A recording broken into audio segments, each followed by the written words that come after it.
हे आमचे धरणे आंदोलन आहे। आम्ही आता एवढ्या दुरून आलो, दुरून जायचंय आम्हाला, कसे जाऊ आम्ही? आजचं आंदोलन आम्ही जे करत आहोत, हे आंदोलन करण्यासाठी मी तर असं म्हणल, सरकारनेच आम्हाला भाग पाडलेला आहे। तुमचा शासनाची काहीतरी वाद असेल तर तुम्ही तुमचा मिटवा, पण सामान्य नागरिक प्रवाशांची कशाला हाल करता? आईला मुंबईला पाठवायचं पण गाड्याच नाहीत वेळेवर। आम्हाला त्रास होतो ना, आमचे लहान लहान लेकर आहेत। लाडकी बहीण योजनेची राबवण्याकरता पैसे आहेत, राज्य सरकारला लाडका भाऊ योजना राबवण्याकरता पैसे आहेत, सेवा देणाऱ्या कर्मचाऱ्याकरता यांच्याकडे वेळ नाही। अचानक बंद केल्यामुळे अडचणीत आला। जेव्हा एसटी चालू झालेली आहे तेव्हापासून आज तक प्रवासी हे आमचं दैवत आहे आणि त्या दैवताची आम्ही सेवा भविष्यात देखील करणार आहोत। काय जायचं आता 150 रुपये तिकीट म्हणाले। 150 रुपये पण आमच्याकडे एवढे पैसेच नाही।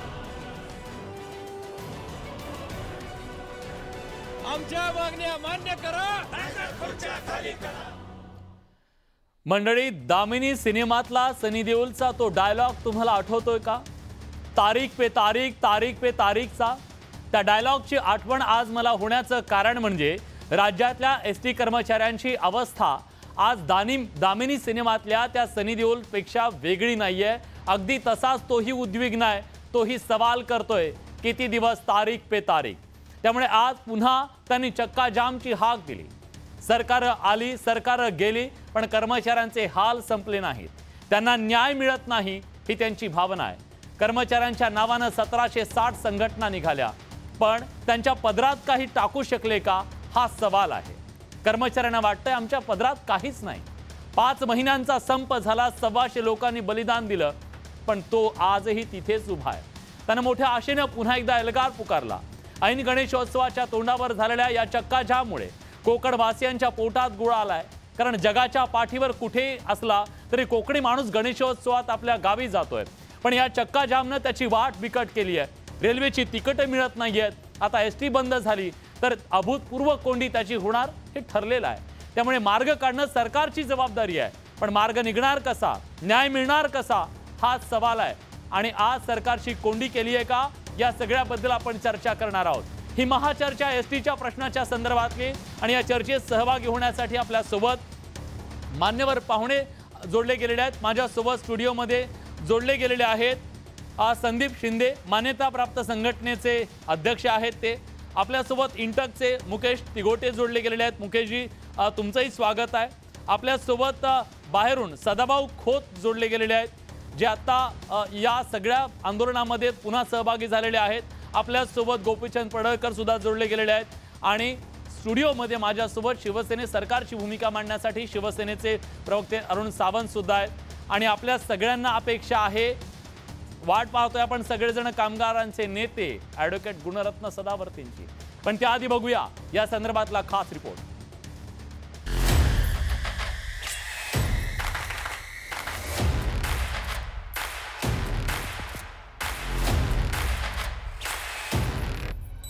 एसटी कर्मचाऱ्यांचा चक्का जाम। महाराष्ट्र एसटी कामगार संयुक्त कृती समितीच्या एसटी कर्मचाऱ्यांचा हक्कांसाठी पुन्हा एल्गार। आजचं आंदोलन आम्ही जे करत आहोत, हे आंदोलन करण्यासाठी मी तर असं म्हणल, सरकारनेच आम्हाला भाग पाडलेला आहे। प्रवाशांचा जीव पुन्हा टांगणीला। ते लाडक्या बहिणींचे पैसे देऊ नका, पण आम्हाला आजची जी एसटी आहे ना ती आम्हाला सोडली पाहिजे, आणि आम्हाला आजच्या आजच गावाला जायचंय। महाराष्ट्राच्या ग्रामीण भागाची जीवनवाहिनी असलेल्या लालपरीची चाकं आज अचानक ठप्प झाली, कारण आपल्या त्याच मागण्यांसाठी एसटी कर्मचाऱ्यांनी पुन्हा एकदा राज्यभर चक्काजाम आंदोलन सुरू केलं। आमच्या मागण्या मान्य करा। लोकांचीच भावना अशी आहे की अभी नाही तो कभी नाही, आणि म्हणून जोपर्यंत मागण्या मान्य होत नाही तोपर्यंत आंदोलन चालू राहणार आहे। आता सरकारच्या मनावरती की गणपती बाप्पाला लोक जर गावाला पाठवायचे असतील तर तातडीने आम्हाला बोलवावं। कुठेही कोणत्याही क्षणी आम्ही बैठकीला तयार आहोत, फक्त बैठक घेऊन आमचा निर्णय घ्यावा। एसटी कर्मचाऱ्यांची प्रमुख मागणी म्हणजे महाराष्ट्रातील सरकारी कर्मचाऱ्यांप्रमाणे आम्हाला वेतन द्यावं। 2018 ते 24 पर्यंतच्या वाढीव महागाई भत्त्याची थकबाकी मिळावी। शासकीय कर्मचाऱ्याप्रमाणे घरभाडं भत्ता आणि वार्षिक वेतन वाढ मिळावी। खाजगीकरण बंद करावं। सुधारित जाचक शिस्त व आवेदन कार्यपद्धती रद्द करावी। इंडोर आणि आउटडोर मेडिकल कॅशलेस योजना लागू करावी। कर्मचाऱ्यांना अद्ययावत आणि सर्व सुखसोयींचं विश्रांतीगृह द्यावं। अशा प्रमुख मागण्या कर्मचारी करतायत, त्यावर आपण सकारात्मक असल्याचं राज्याचे मुख्यमंत्री सांगतायत। माझी विनंती आणि आवाहन आहे या सर्व लोकांना की आपण संप करू नये। आपण सकारात्मक चर्चेतून मोठमोठे प्रश्न सोडवलेले आहेत, त्यामुळे आपलाही प्रश्न चर्चेतून सुटेल। लाल परीला ब्रेक लागल्यानं गणेशोत्सवासाठी गावी जाणाऱ्या चाकरमान्यांसह सर्वसामान्यांची मोठी गैरसोय होणार आहे। आधीच रेल्वेचं तिकीट मिळत नाही, आता एकमेव पर्याय असलेली एसटी बंद झाली तर प्रवाशांची कोंडी अटळ आहे, त्यामुळे प्रवासी संतप्त आहेत। हे शेवटचं गाव आहे, आम्हाला एसटी शिवाय पर्यायच नाही ना जायला, एसटी शिवाय काहीच नाही। गाडीसाठीच थांबलेलो, गाडी अजून आलेली नाहीये, कशाने जाणार आम्ही? आणि आमच्याकडे जायचं हे नाहीये, तिकडे पंढरीत गेलो तरी आम्हाला अडचणच जाण्यासाठी। 2.5 वर्षांपूर्वी 5 महिने एसटी बंद ठेवणाऱ्या गुणरत्न सदावर्तेंना मात्र यात आता राजकारण दिसू लागलंय। सरकार आली, सरकार गेली, एसटीचा ऐतिहासिक संपही झाला आणि 125 लोकांनी बलिदानही दिलं, पण एसटी कर्मचाऱ्यांना न्याय काही मिळाला नाही। मिळाली ती फक्त आश्वासनं। आता पुन्हा एकदा एका आशेनं ऐन गणेशोत्सवाच्या तोंडावर एसटी कर्मचाऱ्यांनी सरकारचं नाक दाबलंय, त्यामुळे आता तरी न्यायाचं तोंड उघडेल का आणि सामान्य माणसाच्या पुढे जे संकट उभं राहिलंय त्याची त्यातून सुटका होईल का हे पाहणं महत्त्वाचं आहे। Bureau report, news 18 Lokmat. ST कर्मचाऱ्यांनी संपाची हाक दिल्याच्या नंतर काही मूलभूत सवाल निर्माण झालेले आहेत। आज बडे मुद्देच्या माध्यमातून आपल्याला त्याची चर्चा करायची आहे। हे सवाल कुठले आहेत तर आपण चर्चा करणार आहोत आज एसटी कर्मचाऱ्यांच्या सगळ्या प्रश्नाच्या बद्दलची, प्रवाशांच्या कोंडीची। गणेशोत्सवाच्या तोंडावर एसटी कर्मचाऱ्यांकडून एक प्रकारे कोंडी केली जाते का सरकारची, हा सवाल या निमित्तानं उपस्थित होतोय। दुसरा महत्त्वाचा प्रश्न, गणेशोत्सवामध्ये हे आंदोलन करणं कितपत योग्य आहे, हा सवाल सुद्धा विचारला जातोय। तिसरा महत्त्वाचा प्रश्न आहे की एसटी कर्मचाऱ्यांना न्याय कधी मिळणार आहे, तारीख पे तारीखचा हा सिलसिला थांबणार कधी आहे, हा सवाल आज एसटी कर्मचारी विचारतोय। हा सुद्धा सवाल आहे की एसटी कर्मचाऱ्यांच्या संघटनांमध्ये एकमत नाहीये का, काही जण संपाच्या बाजूनं, काही जण संपाच्या विरोधात, असं चित्र काय? सवाल हा सुद्धा आहे। सरकारमध्ये सुद्धा कुरघोडीचं राजकारण सुरू झालंय का, कारण त्याच्याबद्दलची चर्चा आपण करणार आहोत। हे सगळे बडे मुद्दे, हे सगळे सवाल आपल्याला या पाहुण्यांना विचारायचे आहेत। पण पहिल्यांदाच मला हे सांगायला हवं की आज या चर्चेमध्ये जे पाहुणे आपल्यासोबत सहभागी झालेले आहेत, सदाभाऊ खोत आणि गोपीचंद पडळकर यांची आता मुख्यमंत्र्यांच्या सोबत पुढच्या काही मिनिटांमध्ये महत्त्वाची बैठक होणार आहे। वरिष्ठ पातळीवरच्या बैठकीसाठी ते आता तिकडे निघणार आहेत, त्यामुळे सुरुवातीला मी त्यांच्याकडे जातोय। सदाभाऊ, माझा थेट सवाल आहे, या 2-3 प्रश्नांची उत्तरं तुमच्याकडून हवी आहेत। सरकार तुमचं आहे, आमदार तुम्ही आहेत, सत्तेत तुम्ही आहेत, संपाची हाक तुम्ही देताय, महाराष्ट्राने याचा अर्थ काय घ्यावा? सदाभाऊ, आधी तुम्ही, नंतर गोपीचंदजी तुम्ही। धन्यवाद विलासरावजी। पहिल्यापासून या प्रश्नामध्ये तुम्ही स्वतः चांगलं मोठ्या ताकदीनं काम संपाच्या काळामध्ये पाठीमागच्या आपण केलेलं आहे आणि पूर्वीच्या संप काळामध्ये आम्ही कामगारांच्या बरोबर होतो, कारण आम्ही जवळून त्यांचं दारिद्र्य बघितलं, त्यांच्या घरादाराची अवस्था बघितली, लेकरा बाळांच्या शिक्षणाची परिस्थिती बघितली आणि त्यावेळी त्या संपाच्या माध्यमातून जेवढं त्यांच्या पदरामध्ये टाकता येईल तेवढं टाकण्याचा आम्ही प्रयत्न केला। 5,000, 4,000, 2,500, 2,000 एवढी वाढ। मला वाटतं की मूळ वेतनामध्ये एवढ्या मोठ्या प्रमाणात वाढ कर्मचाऱ्यांना पूर्वी कधीही मिळाली नव्हती आणि आमच्या लक्षात आलं की योग्य टप्प्यामध्ये आता आंदोलन आलं आणि आता आपल्याला थांबलं पाहिजे। त्यानंतर सरकार बदललं आणि काही मागण्या घेऊन आम्ही सातत्यानं आलेल्या आमच्या सरकार बरोबर सुद्धा आम्ही चर्चा करत होतो। 5-7 बैठका आमच्या झाल्या, उदय सामंत साहेबांच्या बरोबर झाल्या, मुख्यमंत्र्यांनी सकारात्मक भूमिका घेतलेली होती, देवेंद्रजींनी सकारात्मक भूमिका घेतलेली होती। त्यांनी सांगितलेलं होतं की तातडीनं लवकर निर्णय घ्या, परंतु एसटी महामंडळामधले अधिकारी हे सगळे खाबोगिरी करणारे लोक आहेत, हे मात्र सरकारची दिशाभूल करत होते। आषाढी एकादशीला आम्ही बंद पुकारला होता, पण वारकऱ्यांची अडचण होता कामा नये, कारण पांडुरंग हा बहुजनांचा दैवत आहे, गावगाड्यातल्या माणसाचं दैवत आहे आणि त्यावेळी आम्ही सरकारबरोबर चर्चा केल्या, निर्णय घेतो म्हणले, आम्ही संप मागे घेतला। पण त्यानंतरही बैठका झाल्या, परंतु निर्णय मात्र व्हायला तयार नाही आणि कामगार आमच्या अंगावरती यायला लागला, बोलायला लागला की बाबांनो काहीतरी निर्णय घ्या, आम्ही मेटाकुटीला आलोय. आज स्वयंस्फूर्तीनं आज कामगार संपावर निघाला. अशा काळामध्ये माझ्या गावगाड्यातल्या या कामगाराला आम्ही नाही सोडू शकत, कारण ही शेतकऱ्याची पोर आहेत, शेतमजुराची पोर आहेत, 12 बोलतेदारांची पोर आहेत, आलुतेदारांची पोर आहेत. ही काय धनवानांची पोरं नाही तिथं ड्रायव्हरकी करायला कंडक्ट व्हायला आलेली. ही गोरगरिबांची लेकरं बाळ आहेत, त्यांना आम्ही उघड्यावर नाही सोडू शकत. आणि म्हणून आज 12 नंतर आम्ही चक्काजाम पूर्ण राज्यभर एसटीचं चाक हलणार नाही हा आम्ही निर्णय घेतला. कारण घाम घालणाऱ्याला न्याय मिळाला पाहिजे. गणपती बाप्पा आम्हाला पावला पाहिजे. मी गणपती बाप्पाला हात जोडून विनंती करतो, पाव रे बाबा पाव. आम्हाला कोकणामध्ये या सगळ्या चाकरमान्यांना घेऊन जायचं आहे, याची आम्हाला चिंता आहे. आणि मला खात्री आहे की मुख्यमंत्री दयाळू आहेत, श्रद्धाळू आहेत. मुख्यमंत्री खऱ्या अर्थानं कुणाची झोळी रिकामी ठेवत नाहीत. आताच आम्ही मुख्यमंत्र्यांकडे वर्षावर जात आहोत. चांगला निर्णय व्हावा, गणपती बाप्पा या कर्मचाऱ्यांना पावावा ही आमची अपेक्षा आहे. आणि सरकारमध्ये आम्ही आहोत म्हणून आम्ही थांबलो नाही किंवा सरकारच्या विरोधात होतो, योग्य मिळाल्याबरोबर आम्ही थांबलो. तिथं काय आम्ही आडमोठी भूमिका घेतली नाही की हे सरकार आमच्या विरोधातलं आहे, ह्याला वाकवूया, अशी भूमिका नाही आम्ही घेतली. कामगारांना सांगितलं गड्यानं मिळालंय, योग्य मिळालंय. तसं यात मला 1 मिनिट बोलतो की या संपामध्ये मुख्यमंत्री साहेब आम्ही बसू, योग्य टप्प्यात जर निर्णय आला आम्हाला तो वाटला योग्य आहे, कर्मचाऱ्यांच्यावर चर्चा करू, आम्ही पुढचा निर्णय घेऊ. ठीक आहे, गोपीचंदजींना मला प्रश्न विचारू द्या. गोपीचंदजी, तुम्ही आज संपाची हाक दिली आहे, चक्का जाम करा असं तुम्ही महाराष्ट्रातल्या एसटी कर्मचाऱ्यांना सांगताय. सरकार तुमचं आहे, इथला जो सामान्य आज प्रवासी आहे त्याने काय अर्थ घ्यावा? तुम्हीच सरकारची कोंडी करताय, तुम्हीच इथल्या जो सामान्य प्रवासी आहे त्याची कोंडी करताय. नाही, हे बघा, विषय समजून घ्या की आषाढी वारीच्या दिवशी आमच्या सेवा शक्ती संघर्ष एसटी कर्मचारी संघानं सरकारला संपाची नोटीस दिली होती. आणि आमचा सगळा एसटी कर्मचारी पंढरपूरमध्ये आल्यानंतर पूर्ण चक्का जाम करायचं. 5000 एसट्या या पंढरपूरमध्ये येतात तर तिथलं चाकही हलू द्यायचं नाही, अशी सगळ्या कर्मचाऱ्यांची भूमिका होती.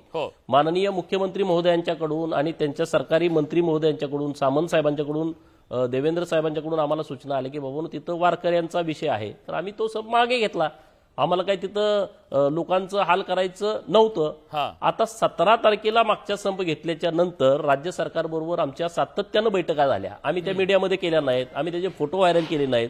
आम्हाला काही त्याचं स्टंटबाजी करायची आवश्यकता नाही. आम्ही सरकारकडं मागणी का करतोय?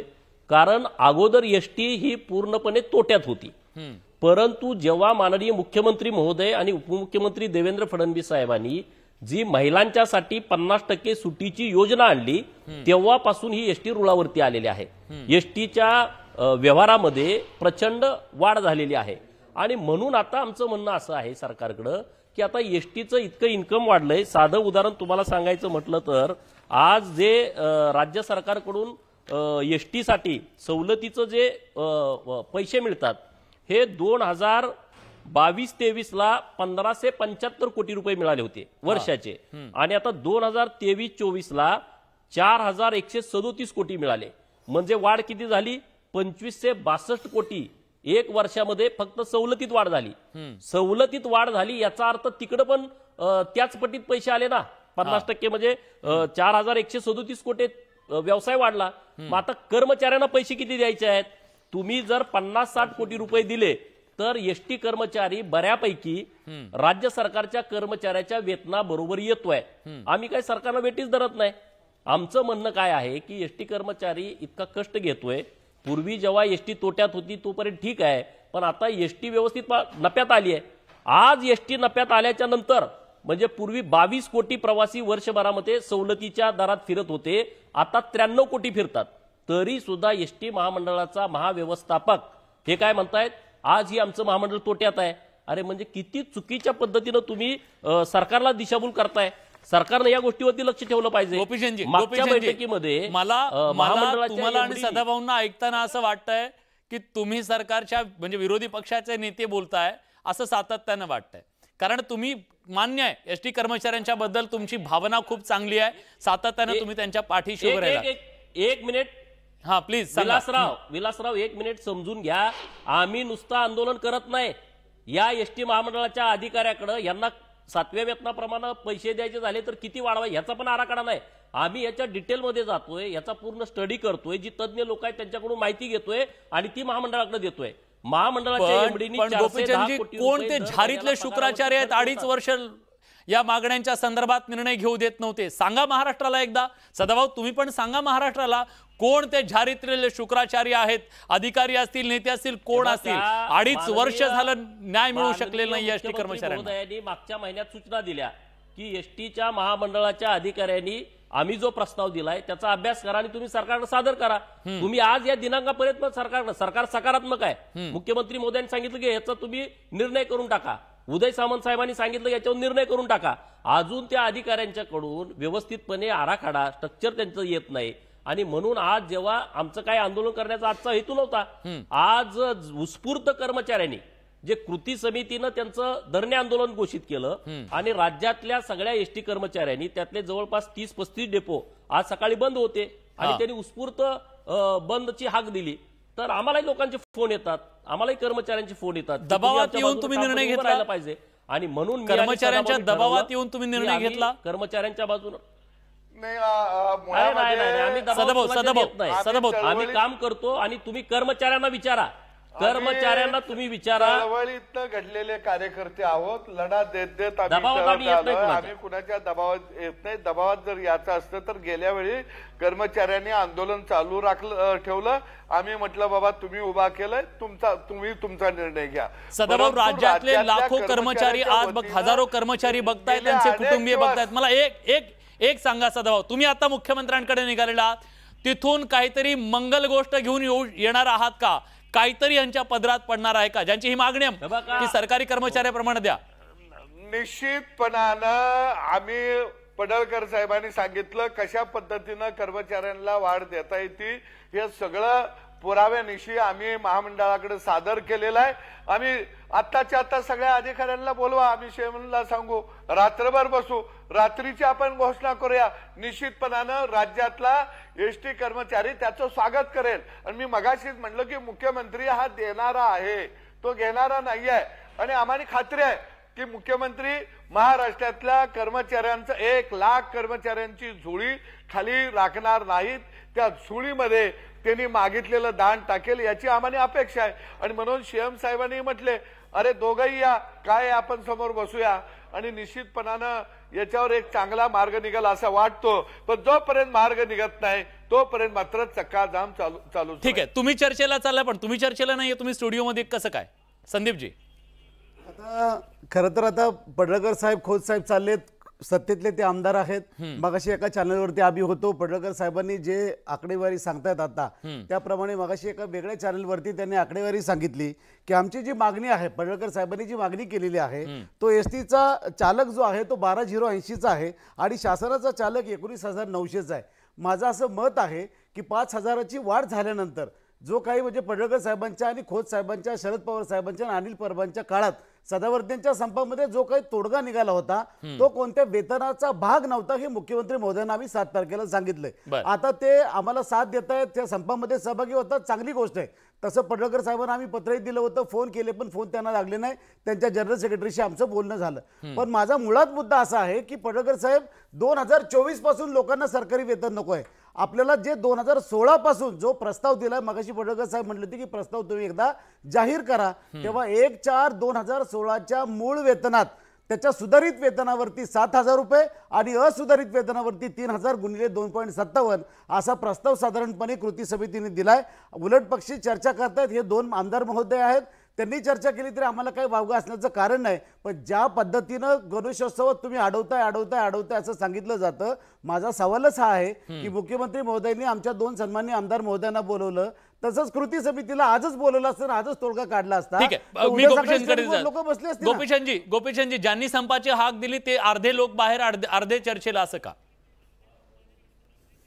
ह्या लोकांना राजकारण किती करायचं आहे यांना विचारा. त्यांनी जे पत्र माननीय मुख्यमंत्री महोदयांना दिलेलं आहे या पत्रामध्ये आता त्यांनी जी भूमिका मांडली ती भूमिका या पत्रामध्ये दिसत नाही आहे.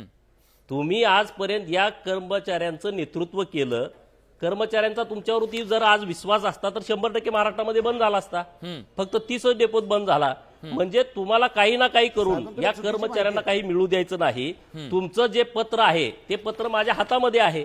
तुम्ही पत्रामध्ये जी भूमिका मांडली आणि आता मीडियामध्ये मी मगाशी आमच्याकडचा काय प्रस्ताव आहे हे जेव्हा मांडला तेव्हा तुम्ही आता वेगळे त्याला आडफाटे देताय. तर अशा विषयाला आम्ही काही दाद देणारे कार्यकर्ते नाही आहे. आम्ही एसटी कर्मचाऱ्यांचं ज्यामध्ये हित आहे त्या हिताच्या सोबत आम्ही जाऊ. एसटी कर्मचाऱ्यांची जी भावना आहे आम्ही हजारो एसटी कर्मचाऱ्यांशी बोललोय आणि तेव्हाच हा प्रस्ताव तयार करून आम्ही सरकारकडे दिलेला आहे. सरकारनं तो मान्य करावा अशी आमची ती मागणी आहे. आणि मला वाटतंय तो सरकारनं प्रस्ताव मान्य केल्याच्या नंतर महाराष्ट्रातल्या एसटी कर्मचाऱ्यांच्या वरती सुद्धा कुठलाही कसल्याही प्रकारचा अन्याय होणार नाही अशी आमची भूमिका आहे. आणि त्यामुळे आम्ही काही नवीन आलो यातला विषय नाही. आम्ही सातत्यानं एसटी कर्मचाऱ्यांची बाजू सरकारकडे लावून धरतोय. आज जे कृती समितीनं जे निवेदन दिलंय ते निवेदन सोडून आता जेव्हा आम्ही भूमिका मांडली त्यानंतर तुम्ही जर वेगळी भूमिका मांडत असाल तर आमचं त्याबद्दल दुमत असायचं कारण नाही. परंतु सरकारला जो तोडगा काढण्यासारखा आहे आणि जो योग्य असेल तो तोडगा सरकारनं काढावा. त्याच्याबरोबर कर्मचारी राहतील आणि आम्ही त्यांच्या सोबत राहू. हा मला सदाभाऊ तुमचं सबमिशन द्या. मी या चर्चेमध्ये सहभागी करतोय. यानंतर गुणरत्न सदावर्ते ऍडव्होकेट गुणरत्न सदावर्ते सुद्धा या चर्चेमध्ये सहभागी होत आहेत. तत्पूर्वी सदाभाऊ विलासरावजी मला एक सांगायचं आता शिंदे साहेब बोलले आमच्या काळामध्ये 5,000 4,000 2,500 रुपयाची अशी वाढ मूळ वेतनामध्ये झालेली होती. एवढी मोठी मूळ वेतनामध्ये वाढ महाराष्ट्राच्या इतिहासामध्ये कधीही झाली नव्हती. अरे आम्हाने काय संघटना नाही चालवायच्या, आम्हाने काय पावत्या नाही फाडायच्या, आम्हाने काय पैसे नाही गोळा करायचे. अरे ही गावगाड्यातली पोरं आहेत, आमची पोरं आहेत. प्रश्न विचारा. त्याला एक माझा प्रश्न आहे शिंदे साहेबांना की ते म्हणतात की 2016 पासून एसटी कर्मचाऱ्यांना महाराष्ट्रातल्या राज्य सरकारच्या कर्मचाऱ्यांना जे वेतन मिळतंय ते मिळालं पाहिजे. मग 2016 पासून 2024 पर्यंत महामंडळावरती किती भार पडेल याचा त्यांनी आकडा द्यावा आता तुमच्या समोर. मग ते सरकारला देणं शक्य आहे का लगेच कळेल. किती भार पडतोय. पडळकर साहेब मला तुम्हाला बिलकुल क्रॉस करायचं नाहीये.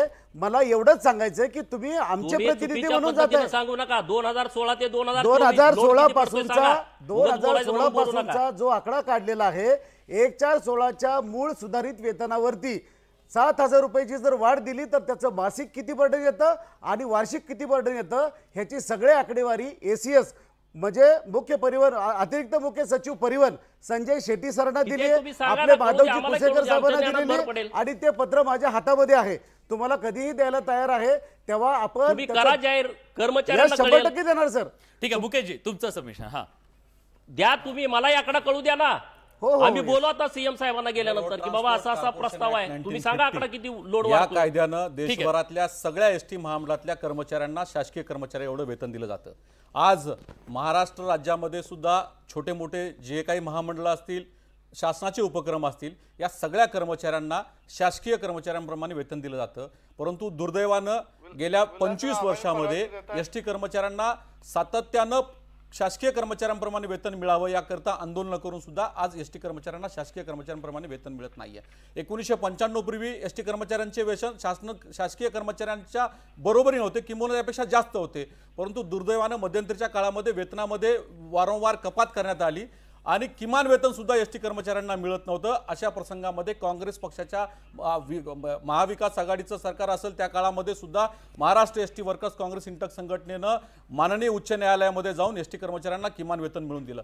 एसटीच्या इतिहासामध्ये पहिल्यांदाच एकाच संघटनेनं केवळ एसटी कर्मचाऱ्यांना शासकीय कर्मचाऱ्यांप्रमाणे वेतन वाढ मिळाली पाहिजे या भूमिकेवर 17-18 डिसेंबर 2015 रोजी संप केला.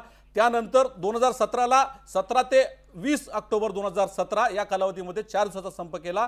त्याच्यानंतर 28-29 ऑक्टोबर 2021 मध्ये सुद्धा आम्ही उपोषणाची भूमिका सर्व संघटना विविध पक्षाच्या असताना सुद्धा आम्ही एकत्र देऊन न्याय देण्याकरता एकत्र आलो. परंतु दुर्दैवानं या सगळ्या गोष्टीमध्ये ज्या पद्धतीनं न्याय मिळाला पाहिजे होता तो मिळाला नाही. राजकीय हेतून प्रेरित होऊन आंदोलनाला भरकटण्याचं काम केलं. आता मध्यंतरी मुद्दा मांडला गेला की जो प्रस्ताव आता संदीपजींनी सांगितला की संयुक्त कृती समितीच्या वतीनं आम्ही 5 ऑगस्टलाच सरकारला प्रशासनाला आम्ही दिलेला आहे की 31/3/2016च्या मूळ वेतनामध्ये 3,000 अधिक करून त्याला 2.57 गुणून जे येणारं मूळ वेतन असेल ते 1/4/2016ला लागू करावं आणि त्याच्यानंतर त्याच्यामध्ये इन्क्रिमेंट वाढ करून महागाई भत्ता, घरभाडे भत्ता आणि सगळे भत्ते वाढवून ती वेतन द्यावी. म्हणजेच शासकीय कर्मचाऱ्यांप्रमाणे वेतन मिळालं पाहिजे. ही प्रामाणिक भूमिका आमच्या सर्व संघटनांची आहे आणि विशेषतः कर्मचाऱ्यांना न्याय मिळाला पाहिजे. आम्हाला मनापासून वाटतं राजकारण करण्यापेक्षा कामगारांना न्याय मिळावा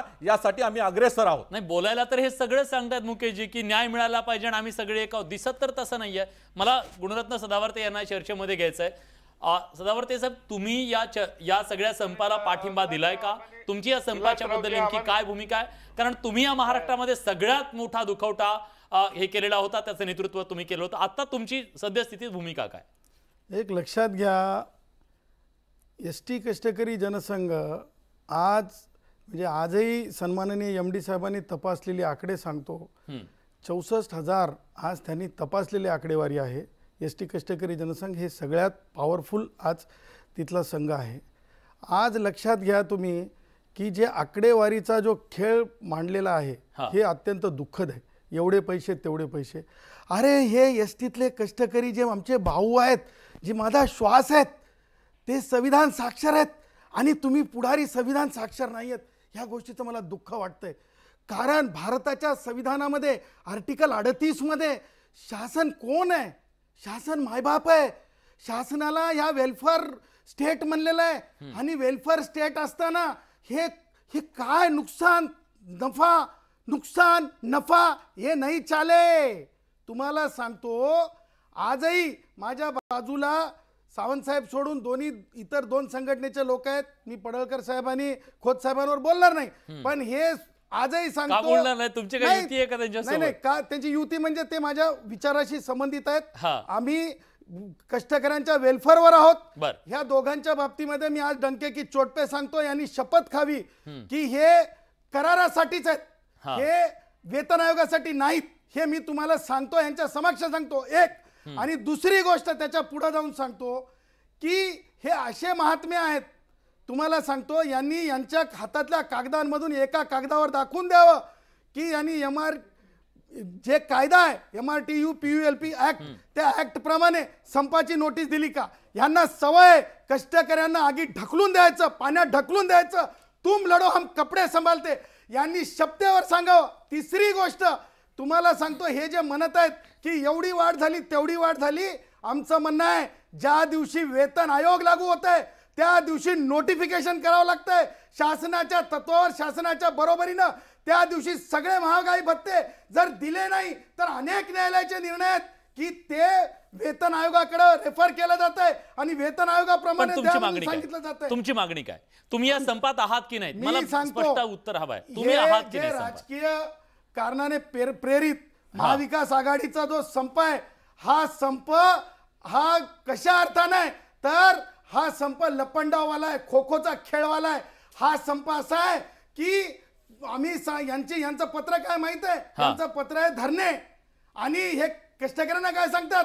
तुम्ही संप. यांच्या जर दम असेल, ताकद असेल, आई भवानीची शपथ खावी आणि बडे साहेब आज यांनी सांगावं की हो आम्ही नोटीस दिली आहे म्हणून, आणि लाईव्ह आपण MDना फोन लावू आणि विचारू यांनी संपाचं पत्र दिलंय काय? हे ढोंगी लोक आहेत. या लोकांनी आतापर्यंत 124 आत्महत्या यांच्यामुळे झाल्यात. आणि त्याही पुढे जाऊन 5% रक्कम यांना का पाहिजे, का नको आहे वेतन आयोग तेही सांगतो. यांचं का नको आहे वेतन आयोग यांना तेही सांगतो. कारण यांना 5% रक्कम नेहमी मिळत आलेली आहे, त्या वेतनातून कपात होऊन न्यायालयाने सांगितलं यांना वापस द्या. परंतु हे एवढे दळबद्री आहेत, हे एवढे यांची मज्जावस्था वर गेलेली आहे की ते पैसे हे स्वतःकडे ठेवलेले सुद्धा देऊ शकत नाहीत. त्यामुळं ठीक आहे. मी दोघांकडे येतो. माझ्या संदर्भात नाही. एक तर मला सांगायचं हे की सदावर्ते साहेबांचा अभ्यास फार कमी आहे. एसटीतला वकिलीतला असेल त्याचं, मला बाकीचं बोलायचं नाही. मिस्टर ऐका माझा ऐका आता माझा ऐका. केवळ मोठा आवाज केल्यामुळं माणूस खरा ठरतो असं नाही. विलासजी तुम्हाला सांगतो 7वा वेतन आयोग मिळावा म्हणून आम्ही 2017 साली जेव्हा 2016-20च्या मागण्या द्यायच्या होत्या, पहिली मागणी केली की एसटीच्या कर्मचाऱ्यांना पदनिहाय वेतन श्रेणीसह 7वा वेतन आयोग मिळावा आणि त्यासाठी 10 वर्षाची मुदत करायला तयार आहोत. त्यानंतर आम्ही चार दिवसाचा संप केला, नोटीस देऊन. MRTU जे सेक्शन सांगतात ना ते MRTU ची नोटीस देऊन पदनिहाय वेतन श्रेणीसह 7व्या वेतन आयोगासाठी आम्ही संप केलेला आहे. 7व्या वेतन आयोगाची मागणी आजची नाही. देवेंद्रजी फडणवीस साहेब मुख्यमंत्री होते, नागपूरच्या अधिवेशनामध्ये ते आले होते. हे म्हणतात ना शरद पवार साहेबांना बोलतात, जे मुख्यमंत्री असतात, जे त्या देशाचे मंत्री असतात, त्यांना सगळेजण आमच्या व्यासपीठावरती येतात. आता मुख्यमंत्री देवेंद्रजी फडणवीस साहेब आल्यानंतर ते आम्हाला म्हणाले आताशी केंद्राला 7वा वेतन आयोग लागू झालाय, तुम्ही माझ्या कोर्टात कॅवेट दाखल केलंय, पण मी तुमच्या नेतृत्वाचं चुनूक बघितली आणि जेव्हा राज्याला लागू होईल तेव्हा लागू केलं. आम्ही आज नाही जागे झालो सदावर्ते साहेब, तुम्ही केवळ मोठा आवाज करून बोलताय. माझं म्हणणं काय की रीतशीर आत्ताचं जे धरण्याची एक मिनिट अरे तुमच्या काय असतं सदावर्ते फक्त शरद पवारांचा आवाज दिला, त्यांच्यापेक्षा मोठा आवाज आमचा येऊ शकतो.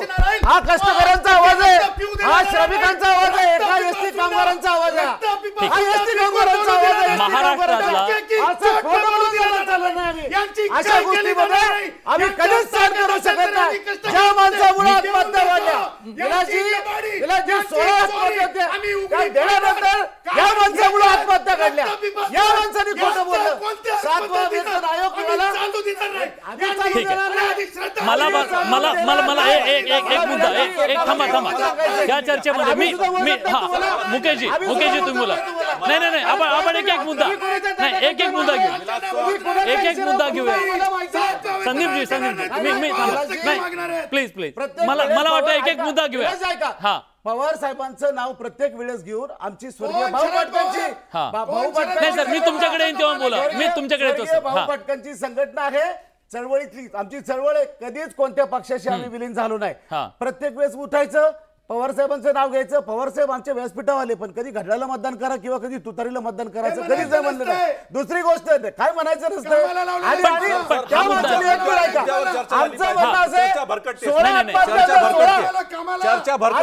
कधी वाढल्या? आत्महत्या वाढल्या, 1000 महिन्यानंतर वाढल्या. या व्यक्तीमुळे आत्महत्या वाढल्या. या माणसामुळे आत्महत्या झाल्या आणि या माणसाने आमची आत्महत्या घडवून आणल्या आणि या माणसामुळे आत्महत्या झाल्या. केवळ संविधानाचा खोटा दाखला दिला, खोटं संविधान. अरे तुम्हाला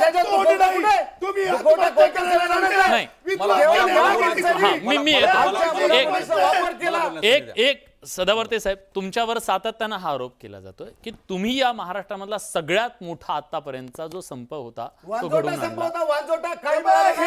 8 लाख रुपये 8 लाखापर्यंत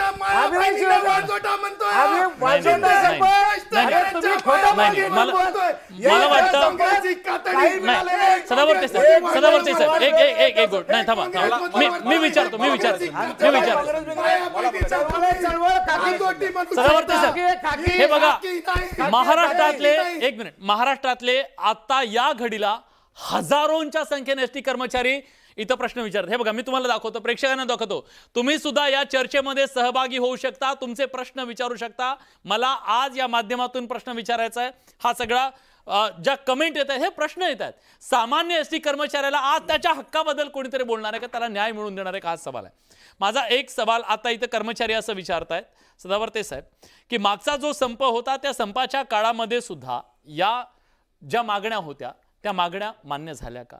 सातत्यानं विलिनीकरण सोडा, विलिनीकरण आता होऊ शकेल नाही होऊ शकेल तुमची मागणी नाही, पण किमान जेव्हा आता 7व्या वेतन आयोगाची मागणी आहे त्याच्यासाठी तुम्ही सहमत आहात का? तुमची भूमिका त्याच्याबद्दलची काय आहे? कारण सरकार तुमचं आहे. 2.5 वर्षात तारीख पे तारीख हे झालं. सामान्य त्याला न्याय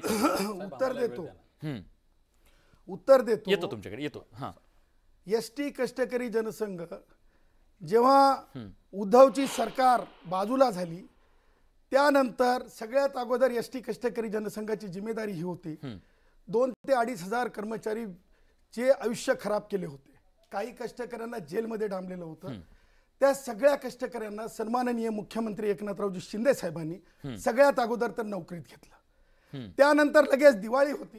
सन्माननीय मुख्यमंत्री एकनाथरावजी शिंदे साहेबांनी पहिल्यांदा दिवाळीचा बोनस अधिकाऱ्यांच्या बरोबरीनं, कर्मचाऱ्यांच्या बरोबरीनं ड्रायव्हर साहेब, कंडक्टर साहेब, मेकॅनिकल साहेबाला दिला. तिसरी महत्वाची गोष्ट होती, ड्रायव्हरला आणि कंडक्टरला इज्जतच नव्हती. त्याला एरे जायरे असं होतं. आम्ही कुसेकर साहेब आल्याच्या नंतर ड्रायव्हरला ड्रायव्हर म्हणायचं नाही, ड्रायव्हर साहेब म्हणायचं. सेल्फ रिस्पेक्ट उभा केला. कंडक्टरला कंडक्टर साहेब. त्यानंतर पहिली मीटिंग जी 7वा वेतन आयोग शासकीय कर्मचाऱ्याप्रमाणे मिळालाच पाहिजे पगार, ह्याच्यासाठी सन्माननीय उद्योग मंत्र्यांकडे पहिली बैठक झाली. त्याच्यानंतर सन्माननीय मुख्यमंत्र्यांकडे दुसरी बैठक झाली. त्याच्यानंतर आमची यांच्यासारखं नाही की झाल्याबरोबर फोटो व्हायरल करायचे. आज मी जिम्मेदारीने चॅनलवर बोलत आहे. आज यांचे दाता कष्टकरी मोजून काढतील. तुम्हाला सांगतो, कारण यांनी आज वांजोट म्हणल्या कष्टकरीच्या माया बहिणींना वांजोट म्हणणाऱ्याला बोलायचा अधिकार नाही. मला बोलायचंय, माझा मुद्दा आहे.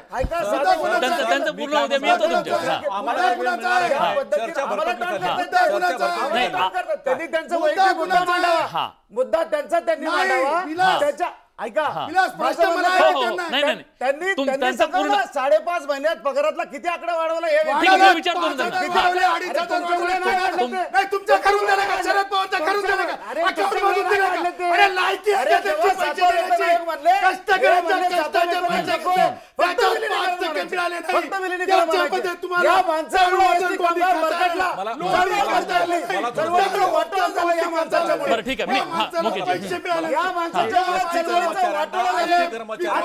कर्मचाऱ्यांप्रमाणे वेतन मिळालं पाहिजे या भूमिकेकरिता सातत्याने 10 वर्षापासून लढा सुरू आहे.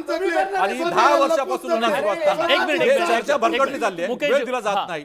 विलास सर, माझी पहिले आपल्याला विनंती आहे की मुद्देनिहाय चर्चा झाली पाहिजे. आता तोच मुद्दा आहे. दुसरी गोष्ट, सगळ्यांना वेळ दिला पाहिजे. वेळ जर मिळत नसेल तर मग आम्हाला बोलून उपयोग नाही. आमच्या भावना, आमची मागणी, आमच्या ज्या गोष्टी आहेत ते राज्यभरातले एसटी कामगार जनता बघते आणि अशा पद्धतीनं जर चर्चा भरकटून जर वेगळ्या पद्धतीने वळणार तुम्ही एसटी कर्मचाऱ्यांचे आता प्रतिनिधी आहात. तुम्ही प्रतिनिधी आहात म्हटल्यानंतर आता हे सगळेजण जे लिहितायत ना, मला वाटतं ते तुम्ही वाचलं पाहिजे. त्यांना अपेक्षित काय, त्यांच्या प्रश्नाच्या संदर्भात त्यांना न्याय हवा. आता सर, आता उत्तर देऊ. सन्माननीय मुख्यमंत्री एकनाथरावजी शिंदे साहेबांसोबत 3 बैठका झाल्या. 7वा वेतन आयोग शासकीय कर्मचाऱ्याप्रमाणे पगार झाला पाहिजे. जुनी देयक सुद्धा ऍड होऊन आली पाहिजे. अत्यंत कायदेशीर, अत्यंत संविधानिक, अत्यंत म्हणजे मी एक असा माणूस आहे की वेतन आयोगाला म्हणजे त्या पे कमिशनला काही मॅटर रेफर करून खूप कमी लोकांच्या आयुष्यात येते, त्याच्यातला मी माणूस आहे. तुम्हाला मला स्पष्ट सांगायचं, आज या क्षणाला सकाळपासून 2 वेळेस मी सन्माननीय मुख्यमंत्री महोदयांना बोललो. त्याचबरोबर जे दुसरे सन्माननीय कॅबिनेट मंत्री आहेत, उद्योग मंत्री, त्यांना बोललो. उद्याची मीटिंग यांच्यामुळे लागलेली नाही. परत सांगतो, हसा लायकी तयार करा, कारण कष्टकऱ्यांचं प्रतिनिधित्व आम्ही करतो. सीआयडीचा रिपोर्ट ऐकून घ्या. लायकी घालू नका. माझ्याकडे काय लायकी आहे? महाराष्ट्र एसटी कामगारांना आणि जनतेला माहित आहे. मला माहिती आहे तुमची काय लायकी आहे. रक्त पिलाय,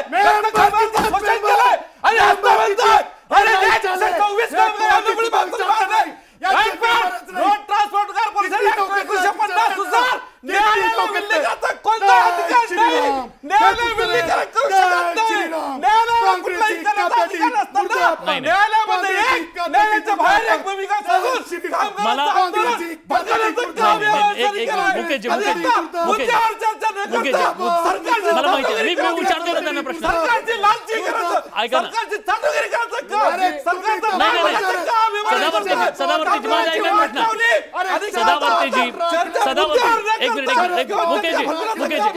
मी प्रश्न विचारतो.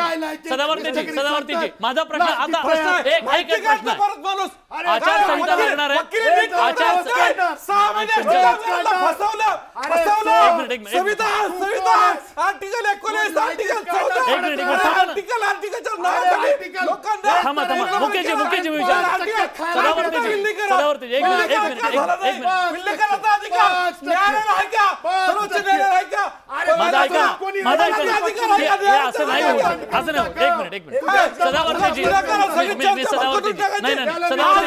आचारसंहिता लागणार आहे. मला आवाज मी पण सगळे आपण वाढवू शकतो. प्लीज एक मिनिट सदावर्तेजी, आचारसंहिता लागणार आहे पुढच्या काही दिवसामध्ये, हे सगळ्यांना माहिती आहे. हे सरकार जाणार आहे, तुमच्या विचारांचं सरकार आहे. आज कामगारांना तुमच्याकडून अपेक्षा आहे 7वा वेतन आयोग त्याला हवा आहे, तुम्ही देणार आहात का? आणि त्या संपामध्ये संपाच्या वर तोडगा निघणार आहे का? सामान्य माणसाला त्रास होणे ही सुद्धा अपेक्षा आहे. प्लीज लवकर, वेळ कमी आहे. डेटा आहे आज किती गाड्या बंद झाल्यात. पडळकर साहेबांनी बरोबर सांगितलंय. तुम्हाला सांगतो 85% परिणाम नाही, 15% दुपारून हे झाला. गिरीश देशमुख नावाचा एक अधिकारी उद्धव ठाकरेच्या जवळचा, उद्याच्या ड्युट्या आज ज्या 11ला लागायच्या असतात ते लावल्याच नाही आणि कसं तरी करून बंद करायचा प्रयत्न केला. ऐका, मी तुम्हाला 2 गोष्टी स्पष्ट सांगतो. संपाचा परिणाम नाही. पहिली गोष्ट असं आहे की उद्या सन्माननीय मुख्यमंत्र्यांकडे मी जाणार, आमची भूमिका मांडणार. आमच्याकडे अधिकृत पत्र आहे उद्याच्या बैठकीचं. आणि हे वेतन आयोग घेणारे नाहीतच, हे मी आजही सांगतो, यांचा चेहराही सांगतोय. हे 5% वाले वेतन आयोग आम्ही मिळवून देऊ, की चोटपे मिळवून. ठीक आहे सावंतजी, उद्या आज सत्ता तुमची आहे, तुमच्याकडून खूप अपेक्षा आहे. मला वाटतं या चर्चेमध्ये सगळ्या तुमच्याकडून अपेक्षा एवढीच आहे. तुम्ही सांगा, आश्वस्त करा की तुम्ही न्याय देणार आहेत का? पहा विलासजी, ज्याप्रमाणे आमच्याकडून काही अपेक्षा आहेत त्याचप्रमाणे माझ्या आणि या महाराष्ट्रातील जवळजवळ 13-14 कोटी जनतेच्या सुद्धा तुमच्याकडून अपेक्षा आहेत. आपण आता विलास बडेजी बडा मुद्दा हा कार्यक्रम इथे राबवित आहात. जनता पाहत आहे. जनता म्हणजे ज्या महाराष्ट्रातील गोरगरीब जनतेवरती अचानक हा जे काही संपाचं अस्त्र यांनी हे केलं, संप तर नाही धरणं आंदोलन म्हणून यांनी हे सुरू केलं सुरुवातीला. आणि माझ्या बाजूला या डाव्या बाजूला हे 2 जे काही काँग्रेस प्रेरित, आणखीन एक संदीप शिंदेची संयुक्त समिती, हे जे काही 2 नेते स्वतःला नेता म्हणून समजत आहेत आणि यांनी गोरगरीब जनतेचे अचानक सणासुदीचे दिवस आहेत आणि या सणासुदीच्या दिवसांच्या तोंडावरती यांनी जनतेचे जे काही अचानक हाल सुरू केलेत. ही जनता तुमच्याच चॅनेलवरती तुम्ही दाखवतात की कशी जनता रडून सांगत आहे की आमचे गोरगरिबांचे हाल आपण का करत आहात. आपणास एक गोष्ट मी आज आपल्या या चॅनेलवर मुद्दामून सांगेन विलासजी, की आपण पाहत असाल सध्या हे जे काही महाविरोधी आघाडी आहे मविया, या महाविरोधी आघाडीने एक नवीन तंत्र अवलंबलेलं आहे आणि ते म्हणजे काय, हे सर्व शंड लोक आहेत. या सर्व शंड लोकांनी आता काय केलेलं आहे हे संपूर्ण महाराष्ट्र एक मिनिट आपण मध्ये बोलू नका. ज्याप्रमाणे महाभारतामध्ये शिखंडीचा वापर केला गेला होता आणि त्या शिखंडीच्या पाठीमागे उभे राहून ज्याप्रमाणे कौरवांनी बाण सोडले होते, त्याप्रमाणे ही महाविरोधी आघाडी या अशा काही लोकांना हाताशी धरून या शिखंडींच्या मागून बाण सोडत आहेत सरकारच्या विरोधात. माझा एक प्रश्न, कामगारांनी तुमच्याकडे मागणी करायची नाही? पण कामगारांना न्याय कोण देणार? कामगारांनी जरूर मागणी केली आणि आमचं सरकार, आमचे मुख्यमंत्री खास करून कामगारांच्या बाजूचे, ते स्वतः एक कामगार म्हणून संपूर्ण महाराष्ट्रभर पायाला भिंगरी लावून फिरत असतात आणि त्यांनी स्पष्टपणे सांगितलेलं आहे की जे काय असेल ते येऊन बोला, मी तयार आहे. माझा वेळ संपला. ऐन सणासुदीच्या काळात तुम्ही हे करून वेठीस धरलंय का? सणासुदीतलं हे आमचं आंदोलन नाही. आमचं आंदोलन होतं 9 ऑगस्टला. आम्ही मुख्यमंत्री महोदयांनी आमच्यावर 7 ऑगस्टला चर्चा केली. एकनाथजी शिंदे साहेबांच्या वरती आमचाही खूप प्रेम आणि विश्वास पण आहे. दोन्ही DCM CM 1.5-2 तास चर्चा केली. त्यांनी आमचे सगळे आजार समजून घेतले. 96 पासून कशा प्रकारे पगार कमी झाले ते समजून घेतलं. ST ला बळकट करायचे जे आम्ही मुद्दे दिले ते मुद्दे समजून घेतले आणि त्यानंतर मुख्यमंत्री महोदय असं म्हटले 8 दिवसाची वेळ द्या. दोन तुम्ही फेऱ्या करा वित्त आयोगाशी, वित्त विभागाशी आणि 20 तारखेचं लेखी पत्र आम्हाला दिलं. तोडगा निघेल वाटतं तुम्हाला? तोडगा निघेल, संप महाराष्ट्राला परवडणार आहे का? म्हणून आम्ही 9 ऑगस्टची तारीख आम्ही 3 तारीख केली. आम्ही गणपतीला अडवलं नाहीये. आमची तारीख आहे आंदोलनाची 9 तारीख. केवळ मुख्यमंत्री महोदयांनी 20 तारीख दिली. कामाच्या व्यापात 2-4 दिवस इकडे तिकडे होऊ शकतात म्हणून 3 तारीख दिली. 20 तारखेनंतर 2 तारखेपर्यंत रोज CM कार्यालयाशी आम्ही संपर्कात आहोत. आता हे सरकारने माझा वेळ संपलाय, माफ करा. माझी मर्यादा नाही, माझा वेळ संपलाय. एकच मिनिट विलास सर मला वेळच मिळाला नाही. मला फक्त थोडासा वेळ द्या. नाही, अर्धा मिनिट आपण पुन्हा चर्चा करू. माफ करा, मी आपल्या सगळ्यांची माफी मागतो. पण आज सामान्य जो कर्मचारी आहे त्याची भावना आहे की त्याला न्याय मिळाला पाहिजे आणि त्याचबरोबर इथला जो प्रवासी आहे त्याची सुद्धा हाल झाले नाही पाहिजेत। आज सगळ्यांच्याच मनात दुःख आहे, पाठीवर कुठेही असला तरी कोकणी माणूस गणेशोत्सवाला गावाकडे गेला पाहिजे, याच्यासाठी सगळ्यांनी सहकार्य करावं, कर्मचाऱ्यांना सुद्धा न्याय मिळावा। या चर्चेमध्ये आपण सगळेजण आलात, आपापले मुद्दे मांडले त्याबद्दल तुमच्या सगळ्यांचे मनापासून आभार।